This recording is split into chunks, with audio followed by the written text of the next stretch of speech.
Hello everyone, welcome to Gary Mack Studio. The picture you see up there on the screen now is a picture I took of Hungry Horse Lake over by Whitefish, Montana, near Glacier National Park, where we'd visited a few years ago, and I just took bukus of pictures.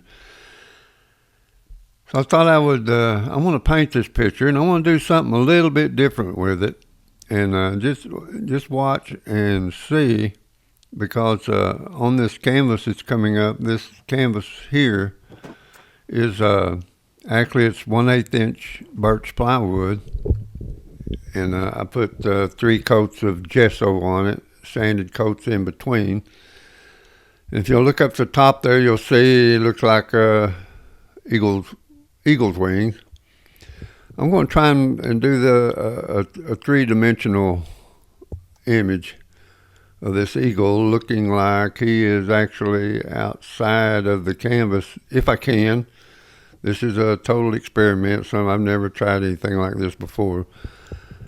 And I cut the eagle out with a coping saw, and then on the back side of it, I poured epoxy resin on it to stiffen up those feathers on there, so that they wouldn't just break off real easy, because that acrylic resin gets really hard like glass.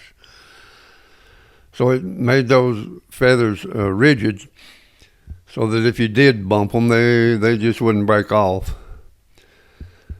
When I tried to pick up some paint, I accidentally touched some red and didn't notice it.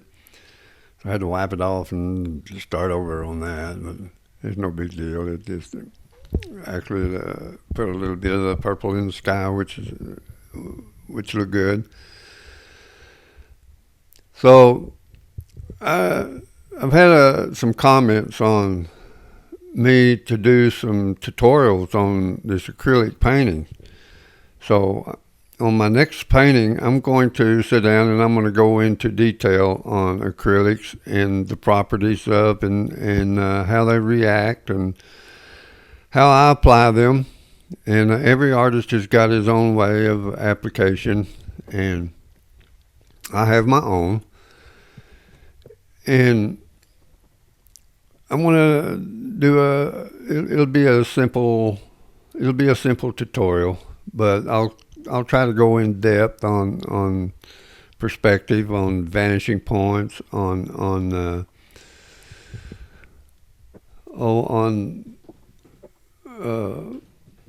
focal points, vanishing points, saturation.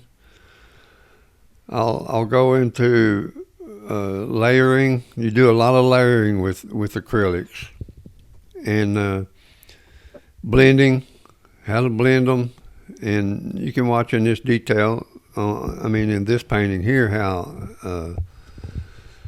I'll let the sky, it's pretty dry right now, so I'm going to go in and start layering over it, and just putting a wash on it, kind of similar like you would do with watercolors, and just blend them in with transparency. This underpainting is just a base to layer this stuff on. And one thing I have learned in my 52 years of painting is not to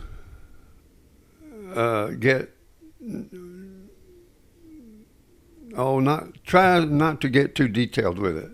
Overwork the painting. That was a hard lesson for me to learn, is not to overwork it.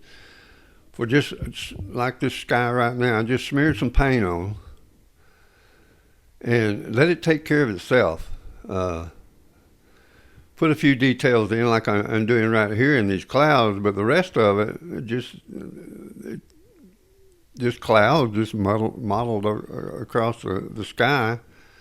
And you really don't have to do anything much to it, because whenever we start putting in this forefront down here, you're not going to be focused up on that area up there. So don't spend a lot of time up in the skies and in the mountains, and unless that's going to be your focal point. But just get the paint on there and make it look as decent as you can, as quick as I can. This is the way I do it. I don't waste a lot of time back up in that background. So just watch, and I just smear the paint on there and move it around a little bit and let it go, and it'll do its own thing. It'll make its own image. But along with that, it takes a lot of practice. It takes a lot of discipline not to overwork it, and that comes with practice. And the more you practice, the better you're going to get at it.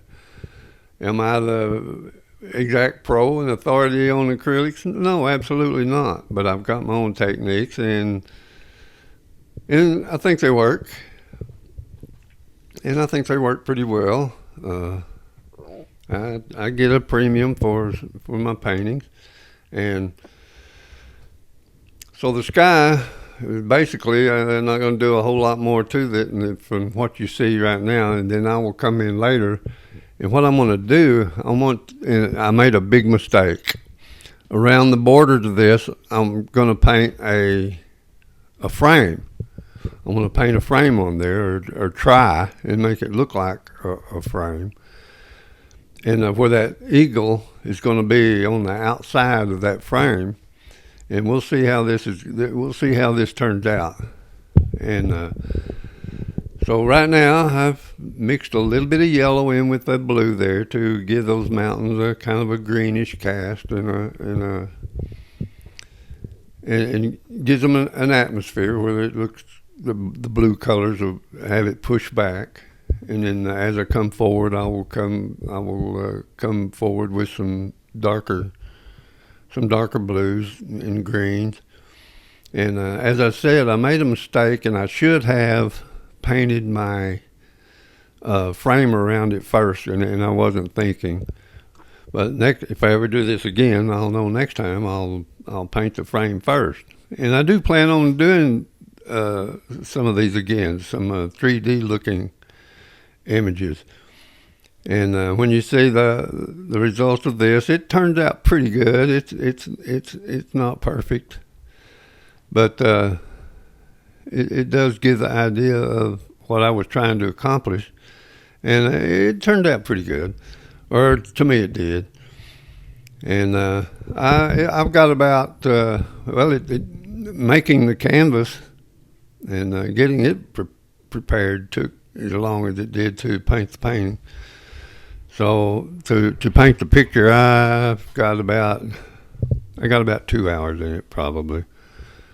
I didn't sit and log how much time I had in it, but it was fun. It was something different, and I'm always trying something different. And some things work, and some things don't work. Some things look good, and some of it fails.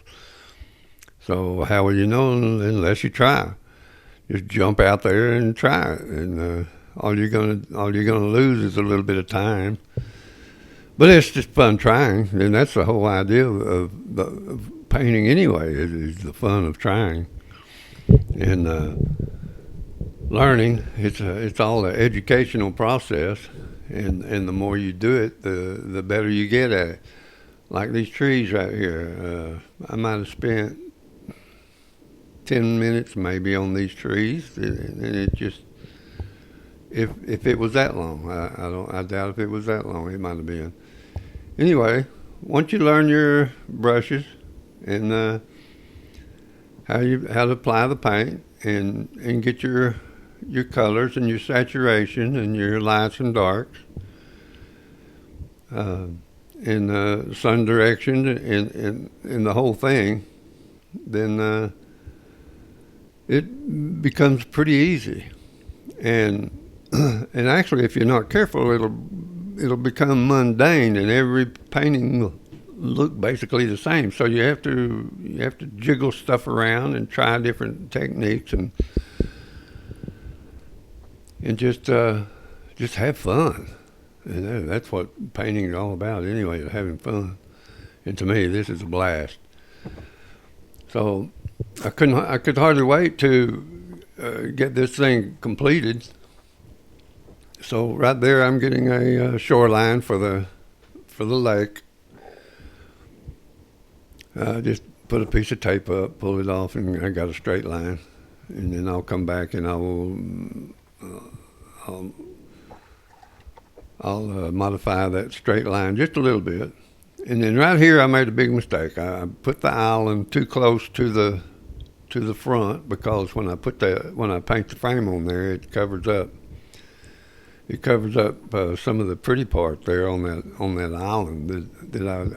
In fact, I may paint over that island and move it up a little bit so I can get those reflections in the water of that island, because it looked pretty good. And you'll see in the image when I get through here. But gosh, this was just fun. It's just fun experimenting. I love to experiment with different things, because, like I say, you paint the same thing, same way over and over and over again. Then I don't know about you guys, but for me, that gets kind of mundane, and actually, I have stopped painting. Sometimes I wouldn't paint for 2 or 3 years, and then I'd go back to it. And I'm 77 years old, and I started painting about 52 years ago. So sometimes I'd go 2 or 3 years and not pick up a paintbrush over those 52 years, and then all of a sudden I'll get an inspiration, and then I might paint 50 pictures, and then again I might not paint another picture for 2 or 3 more years. So that's just me. That's just the way I am. And in those times when I step away from painting, then I pursue other art. I love sculpting. I love metalwork. I love carving. I love carving wood carving. And some of you who's been following me, you've seen some of my sculptings, my wood sculptings, and some of the things that I've done. If you've watched any of those cooking videos, you'll see that some of my woodworking skills. I built my whole kitchen cabinets, the countertops, and the whole works. And then I built the furniture in my studio here too. I custom made it to fit my needs, and what I like, and the way I like to use them. That is perfect for me. And I'm not stuck on any one thing. I go from one thing to another. But I am going to do a tutorial on my next painting, and I'll probably start it tomorrow. I probably won't finish it tomorrow, because I've got. Oh, right now my daughter had a tree cut down, and I did a tutorial on it. Well, not a tutorial, but a video. Cutting that tree down. Excuse me. Cutting that tree down, and I'm going to rip it up and make a mantel board for her. But right in the middle of it, my chainsaw quit, and it's practically a new chainsaw. I give about $700 for it. So I had to take it back today and get it repaired. It's still under warranty. So as soon as I get that back, I'll do a video. I'm going to do a video on that, making a mantel board out of that oak tree that she had to have removed because it was dying. It was becoming to be a danger of the thing falling over and tearing down a retaining wall. So they had to have it removed. It became a liability to the neighbors over there. So I'm gonna take and make them a mantel board for their fireplace, and I did a video on it, cutting it down, and then we started doing a video of it of me making a mantel board out of it. So, but I got started on it, and my chainsaw quit. All right, these trees that I'm putting in here now, they had a fire up there, and there was a lot of dead trees, like these that I'm painting right here. And there were just a whole lot of them all through that area. In fact, I've got some photographs of those valleys down in Glacier National Park that were where the smoke was just hazed all down in those valleys in there and made a beautiful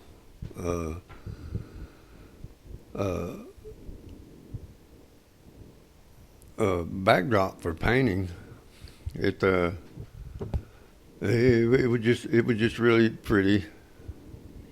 And then after we were there for, I don't know, 3 weeks. We messed around there for 2 or 3 weeks, and then went on over to Washington, and then down through Oregon, and we visited Yellowstone, and we visited Grand Tetons.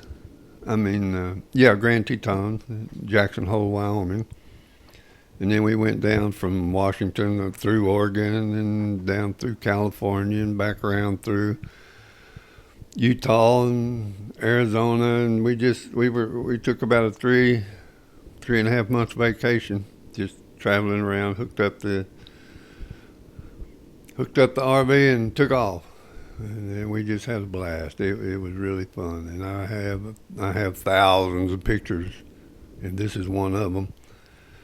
And when we drove up to this Hungry Horse Lake, right outside of Whitefish, we come up on it, and there was an eagle's nest right on the top of one of these dead trees, and I'm going to paint that in here in just a moment, and you'll see it. And well, if you saw the photograph in the beginning, there's an eagle nest right on the top of one of those trees. So I thought, well, I'm gonna paint that eagle's nest, and then I want to try and paint this eagle look like he's coming into the scene, either coming in or going. I was trying to make him look like he was detached from the canvas, and it looks pretty good. But and I learned a lot on it. The next time I try this, I know a few different techniques I want to try, and because this was just an experiment, as I said. I was just trying to see if this is going to work. So y'all just hang in there and watch, and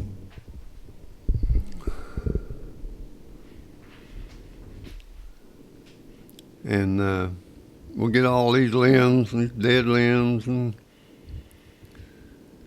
that bird nest in there. And then I'll get some reflections in the water from the tree and the island, but as far as the background, that's about it. I mean, that's all you really need to do, because once I get this foreground painted in, you're really not gonna look at the background that much. What you're gonna look at is this stuff up in front, and that background is just a prop for this foreground. So, and that's what I was getting at of overworking the painting. It's real easy to do that. It's really very easy to start getting so much detail in the background that it actually takes away from your subject, your foreground. So there's really no detail in those. Now, the top of those mountains, I left just a little bit of bright right around the top to give it a little bit of a glow. Other than that, that's all the detail that there is in those mountains, and they're basically the same color all the way through.